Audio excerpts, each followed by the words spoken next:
pessoal, esse é o Dicas do Vernalha 5. Chegamos aí a uma mão cheia de programas. Eu fico feliz que aí muita gente esteja gostando, bastante gente comenta, já tem tido uma boa visitação. Então, primeiramente, queria agradecer a todos vocês que veem o Dicas do Vernalha, que divulgam aí nas redes sociais.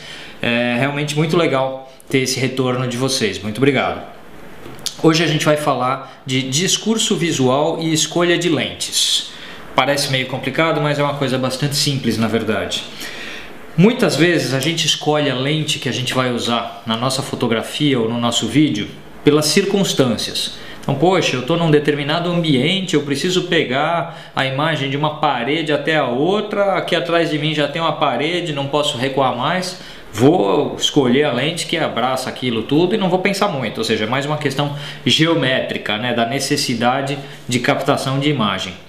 Mas nas circunstâncias em que a gente tem aí uma condição melhor de trabalho, onde a gente pode elaborar com mais cuidado e critério aquilo que a gente vai fazer, é legal pensar em que a nossa escolha de lentes afeta o nosso discurso visual, ou seja, que mensagens passamos com as nossas imagens baseado na escolha de lentes que a gente faz. Eu estou aqui com 4 lentes, não que sejam nem as melhores nem as piores do mundo, mas são só 4 exemplos que eu queria dar. É uma lente 24mm, uma grande angular, uma 50mm, que muita gente chama aí de normal, embora o termo, na minha opinião, seja bem errado, e a 100mm, que é uma teleobjetiva. E aqui a gente tem uma zoom que vai de 10 a 22mm.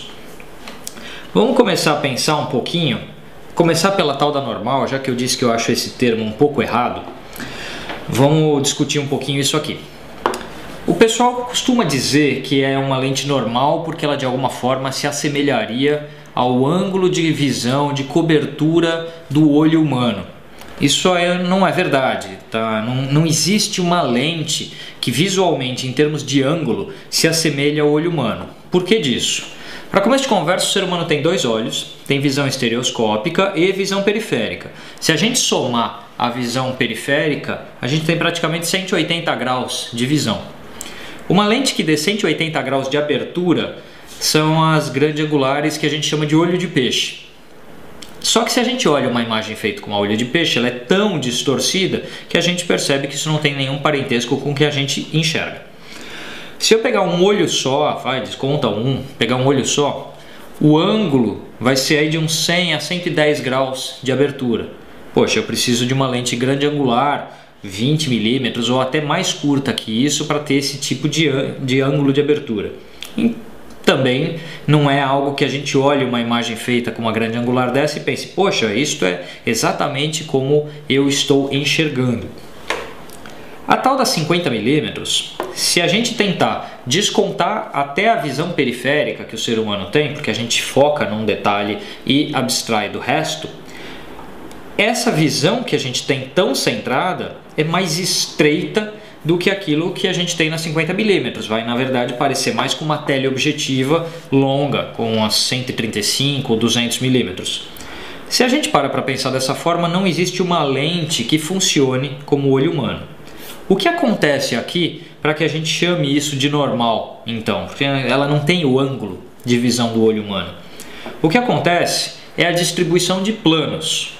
Quando a gente usa uma grande angular, os planos que compõem uma foto, primeiro plano, meio e fundo, parecem mais distantes uns dos outros do que aquilo que a gente observa com os nossos olhos. Com uma teleobjetiva, esses planos parecem mais próximos, eles se achatam um pouco do que o que a gente vê com os nossos olhos. Com a tal da 50mm, pensando na 50mm no uso dela com um sistema de imagem 35mm, ou seja, ou filme 35mm ou aquilo que ficou comumente conhecido como câmera digital full frame, que o sensor tem o tamanho do filme 35mm.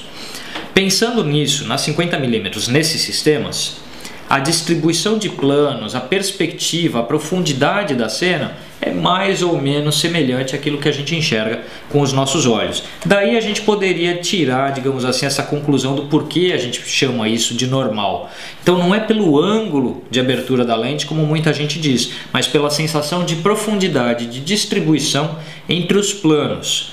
Tendo isso em mente, fica um pouco mais fácil da gente transitar, digamos assim, pelas lentes, sem cair naquela bobagem de pensar, poxa, isto tem a amplitude do olho humano. Isso não existe, na prática não existe. Ao longo da história das artes, a gente teve, por exemplo, períodos do cinema em que a normal era considerada uma 19mm, que é uma grande angular. Para o sistema de filme Super 35 de cinema, isso equivaleria aí mais ou menos a 35mm, que também é uma grande angular, para o sistema aí full frame ou de filme 35mm de fotografia. O tamanho do Super 35 de cinema, o filme é o mesmo que o 35mm que a gente usava na fotografia, só que no cinema ele corre na vertical, por isso o quadro é mais estreito, menor, daí a gente tem uma diferença de comprimento de lente e o campo que ela está abrangendo. Mas tudo bem, 19mm numa full frame de hoje é uma super grande angular, enquanto que no cinema era uma grande angular discreta. Mas aquilo durante muito tempo foi considerado normal. Então, se a gente perder um pouco aquela ideia de se prender num comprimento como normal ou tele ou grande angular, a gente passa a pensar nas lentes em função de discurso visual. Então, vamos separar aqui partindo de grande angular, essa é uma 24mm. Vamos começar a pensar o que, digamos assim, esta lente provoca em quem observa a imagem feita com ela. Quando a gente usa grande angular, a gente acaba enquadrando na nossa imagem uma área maior, tanto horizontalmente quanto verticalmente. Então acaba tendo mais chão e teto na nossa imagem. Essa abrangência do chão parecer que se aproxima das pessoas e do teto cobrir a pessoa que está olhando a foto, que está olhando o vídeo, essa abrangência faz com que a imagem fique mais convidativa. Dá aquela sensação de quem olha a foto, poxa, se eu der mais um passo, eu entro nisso que eu estou vendo. Ou eu caio nesse drama que está aqui retratado, ou eu entro nesta arquitetura que está fotografada. Ela é mais participativa, porque o fotógrafo, o cineasta que fez a imagem, ele está mais perto mesmo do assunto. Então esta sensação de proximidade com o tema passa para quem vê a imagem. Então quando a gente quer fazer com que o nosso espectador, o nosso observador participe daquilo que estamos retratando, o uso da grande angular é bastante indicado, porque ele cria esta sensação de proximidade, de vizinhança entre quem olha a imagem e aquilo que está retratado do lado de cá. Essa sensação é mais importante da gente pensar na escolha de lente grande angular, porque se eu não quiser que o meu observador, o meu espectador participe, se eu quero que ele seja um observador distante, que não entre dentro da cena, ou que não tenha essa sensação de que dá mais um passo e cai lá dentro, aí a gente tem que pensar em trabalhar mais com teleobjetiva. Teleobjetiva, nós fotógrafos, cinegrafistas também estamos trabalhando de longe. Ao trabalhar de longe, esta sensação de distância é passada para o espectador. Então, se a gente parar para pensar, aqui a gente já tem dois mundos opostos. Ao ter a grande angular como algo convidativo e ao ter a teleobjetiva como algo que vai passar mais, digamos assim, uma sensação contemplativa, ou seja, eu observo, mas não participo, eu vou ter condição de pensar o que eu quero dizer com a minha imagem. Então, que lente dessas pode ser mais vantagem para o meu trabalho? Então, para vocês terem essa ideia, que sensação as pessoas vão ter ao observar? Será que ela tem que contemplar como uma obra de arte no museu, ou seja, distanciado, apreciando? Uma lente mais longa te dá mais essa sensação. Participação, envolvimento no drama. Então, poxa, você está mostrando algo triste. O Sebastião Salgado é um dos nossos fotógrafos aí mais famosos. Ele trabalha bastante com grande angular. E aquela sensação de participar daqueles temas tão tocantes, assim, aquela miséria, aquele drama que ele mostra, a gente tem parte dessa sensação pelo tema em si e parte por esse aspecto de que a gente pensa, poxa, mais um pouquinho eu estou dentro dessa foto. Na fotografia de arquitetura, por exemplo, isso é muito válido. Eu mostro um ambiente como mais convidativo quando eu uso uma grande angular e eu mostro ele como meio distanciado da realidade, mas para ser contemplado quando eu uso uma teleobjetiva. Então este aspecto é, digamos assim, um ponto de decisão que o fotógrafo ou cinegrafista tem que ter na hora de escolher uma lente. Poxa, e a tal da normal? quando eu não quero nem uma coisa nem outra, de certa forma. Eu não quero nem que uma imagem pareça muito convidativa ou nem que ela pareça muito distanciada. Então, como ela pareça a tal da normal, ou seja, ela não parece, digamos assim, muito diferente de nada. Ela não altera o que vemos, então ela também não altera as nossas sensações, ela não altera o senso de profundidade. Então eu nem fico pensando que se eu der um passo eu caio dentro da foto, nem que ela está lá longe na distância. É realmente um intermediário entre as coisas. A lente normal, ela é um meio termo, né? Tem que tomar um pouco de cuidado que de meio termo para medíocre é um passo muito próximo. Então, muitas vezes o uso da lente normal ela exige do fotógrafo mais habilidade na composição para não cair no comum, não cair na mediocridade. É algo que tem que ser pensado sempre. Além dessa questão de ser convidativo ou contemplativo na imagem, tem a própria distribuição de planos que eu já falei. Então, por exemplo, um lugar vai parecer maior ao ser registrado com a grande angular e menor ao ser usado a teleobjetiva, porque os planos parecem mais próximos na teleobjetiva, então de alguma forma eu achato as distâncias. Já na grande angular eu amplio. Esse tipo de coisa é muito usado no registro de arquitetura, por exemplo, e também quando a gente está fazendo um vídeo. Então, poxa, estou filmando um evento, quero que o lugar pareça mais monumental, mais importante, mais impactante, quero dar mais ênfase no todo do que no detalhe. Grande angular é a minha escolha. Poxa, o lugar nem é tão grande, nem é tão espetacular, então vamos concentrar no detalhe, nos pequenos acontecimentos ou em alguém que está falando na imagem.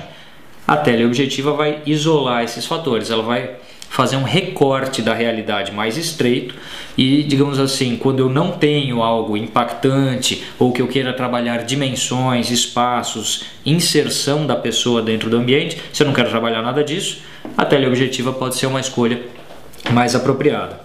Eu estou aqui com essa lente que é a 10-22, é uma super grande angular para sistemas não full frame, né? Para sistemas que é comumente chamados aí de APS. APS vem de um sistema de filme que existiu e não fez muito sucesso, que era o Advanced Photo System, e daí vem a sigla APS. Assim como aquilo que a gente chama full frame, nós poderíamos chamar de 35mm pelo parentesco de tamanho com o filme. O APS tem o nome também por causa de um filme, de uma película, né? De um formato de filme. A 10-22 é uma super grande angular para esse sistema e que tem um enquadramento semelhante a uma 16-35mm no full frame. Essa lente está aqui porque ela vai levar, assim como a 16-35 levaria no full frame, a uma situação extrema de grande angular, extrema de amplitude, de inserção do observador na cena e de, digamos assim, do quão convidativa essa imagem acaba sendo. Tem que se tomar algum cuidado com as distorções, ela arredonda um pouco a imagem e isso é algo que a gente tem que se preocupar. Mas se a gente quer levar isso aí para, digamos assim, para um patamar mais profundo nessa história de inserir o observador para dentro da foto, quanto mais a gente vai para grande angular, mais longe a gente vai nisso. Tem um aspecto importante que tem que ser pensado no trabalho dessas lentes, que é o primeiro plano. Se você tem muito vazio, por exemplo, um chão ou um teto com nada de informação, você acaba criando na sua foto, no seu primeiro plano, um vazio, um nada. Então tem que tomar um pouco de cuidado para não ter, digamos assim, fotos cuja única informação interessante está lá embaixo, lá no fundo da imagem. Então há de se ter um pouco de cuidado com isso. Mas de qualquer forma, eu queria trabalhar esse tema com vocês da questão, digamos assim, um pouco mais profunda do porquê escolhemos uma lente. Então, por que eu ponho uma 10mm na câmera? Eu quero que o ambiente pareça muito maior do que ele é. Eu quero que o observador pense que se der um passinho a mais ele cai para dentro da foto. Esta forma de conversar com quem olha a nossa imagem leva para grande angular. Poxa, não, eu quero fazer algo que mostre o inacessível. Pô, é um mundo selvagem que eu quero que seja contemplado, mas não tocado, não invadido. Eu posso criar esse distanciamento visualmente com a teleobjetiva. Isto é, digamos assim, a primeira coisa que vocês têm que pensar quando vão escolher uma lente. O que eu quero dizer com essa imagem?